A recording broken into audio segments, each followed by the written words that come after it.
So this is Palakottu. I mean, you see how beautiful it is. See, he's going that way. So I have a feeling that there's no trouble to come this way. Is this water drinkable? Today, I doubt it, because people wash their clothes there, you know. Sadhus still live here, but in those days, definitely. In fact, this is what the community lived on. They lived on this water. And in fact, all the water for the mother's interment that day, in the third week of May, 1922, was taken handful. And even all the time when the Narasimha Swami and Raghav were coming down to the 10-day cruises, they would bring the water from here over. It's about 150 meters that way to the Mother's Shrine.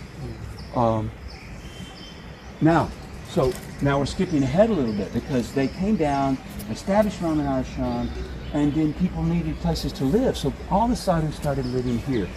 Ganapathi Muni famously started living here. Of course, we already said Bibi Narasimha Swami started living here. S.S. Cohen came in 1936. He built a little cottage here.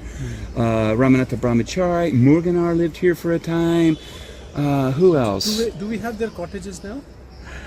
Well, I'll tell you what I'll do. I can show you. We have a photograph. Again, now you can't see it exactly because of all the growth there.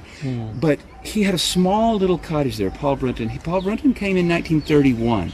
So he established a little cottage there in 1931. Then later, much later, in the 70s or 80s, one German woman lived in that, and she expanded it.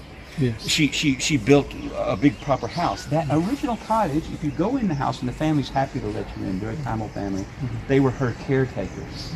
And now that she died in 2012, they continue living there. They're a very nice family, devotees, you know. But so that was Paul Brunton's house. And we have photos of the original house from those days.